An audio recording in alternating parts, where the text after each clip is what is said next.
Have you even started working yet? Working on what? Your lessons for your kids? Oh yeah. Oh yeah, I have to do that. Okay, so you know what? I'll just finish that TikTok later. Thanks for the reminder. Alrighty guys, hey, what's up? And welcome back to my YouTube channel. If you haven't met me yet, my name is Miss Madrano, so I'll be teaching your lesson for today. So go ahead and take out a pencil or something to write with and a scratch sheet of paper. We're gonna piece out in this little box right here, but I'll see you over on the OneNote. Alrighty, guys. So today we're going to be talking about some properties of logarithms. And today we're going to be going over one specific rule. And so, for example, if I have a log with a base of x and a in the input plus log with a base of x plus c in the input, we can condense that and write that as one log with a base of x. And then we're going to take the product of A and C inside the parentheses. And then that rule also works going backwards if I'm trying to expand that log. Hopefully it'll make more sense after we go over the examples together. So let's go ahead and get started. So I wrote the rule right here. And if you have it on the top, if you have it somewhere on your paper, it's going to be handy to look at as we go through these examples. Alrighty, guys. So example number 1 is asking us to condense the following expressions. So for A, I have log base 2 of 11 plus log base 2 of 3. Now, if I'm trying to condense, the first thing I want to do is check to make sure that both of these logs have the same base. And when I look at that, they do. So from there, I'm going to go ahead and write it as log with a base of 2. And then following the rule, we can take the product of the inputs. So the inputs are 11 and 3. So I can write that as 11 times 3 and simplify that. So really, I can write the sum of those two logs as log base 2 of 33. And now I've condensed expression 1a. All right, now let's take a look at B. So for B, again, we're going to check to make sure that I have the same base written. And that was supposed to be the same base. There we go. So they have the same base written, so I can go ahead and condense that expression. So I have log base 4 of 32 times 2. And when I simplify that, that's log base 4 of 64. Now, when I look at that log, that is one that we can evaluate. So if I were evaluating that, then I would have 3. Okay, but if we're just trying to condense, then I would rewrite that as log base 4 of 64. Now the next one. I have log of 11 plus log of x. Now, here's the thing. I don't have an explicit log written, but if you guys remember, when there's no explicit log written, then the log has a base of 10. Okay, so both of these logs have the same base. They're just not written, but it's assumed that it's 10. And so then I can just go ahead and write it once. And then 11 times x, we can just write as 11x. And that's the condensed expression.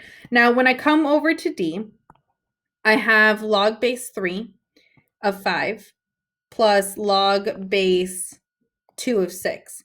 If I try, I would not be able to condense that any further. Cannot be condensed, okay? Excuse me.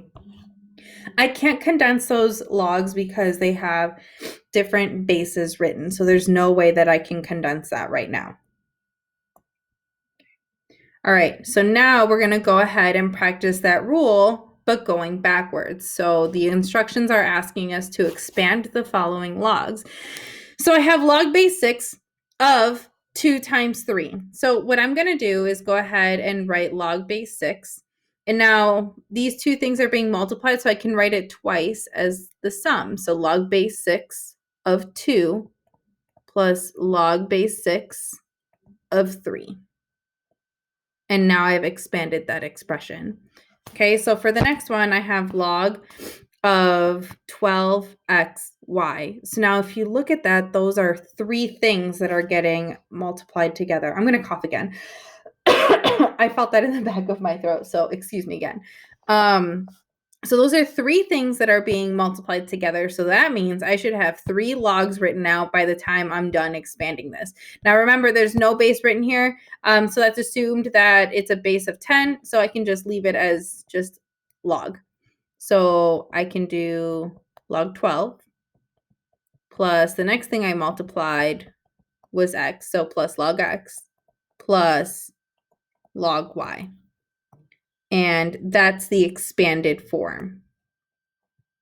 Okay, now let's take a look at C. So for C, I have log base 8 of 7 times x squared. So if I'm trying to write that as 2 separate logs and expand it, both of your logs are going to have a base of 8. Okay, it would be 7, and then in the other one, it would be x squared. Okay, if you wanted to expand that even more, one thing you could do is write that as log base 8 of 7 plus log of base 8 and then times x, and then you could expand this further if you wanted. But for right now, we're just going to leave it as the way I highlighted it in yellow. And moving forward, we'll talk about another log property about how to deal with this exponent of 2 that's attached to the x. Okay, so now let's move on to part D. So log base 3 of x squared plus 7x plus 12. Now, if I tried to expand this, it would be a little tricky to do so because I don't have a product inside my parentheses, guys. I've got plus signs in there. I've got a sum. But if we look a little closely, I've got this exponent of 2. So in your head, you should see the big word quadratic, okay? That exponent of 2 should signal to you it's a quadratic. So right now, this is not written as a product, but I can change the structure so that it stays the same and it's just wearing a different mask, right? It's in disguise. So right now, if you guys remember, this quadratic is written in standard form.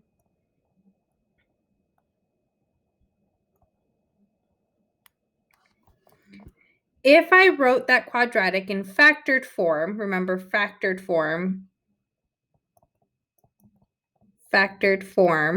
has 2 sets of parentheses here, then I would be multiplying this quantity times this quantity, and then I would be able to expand the log.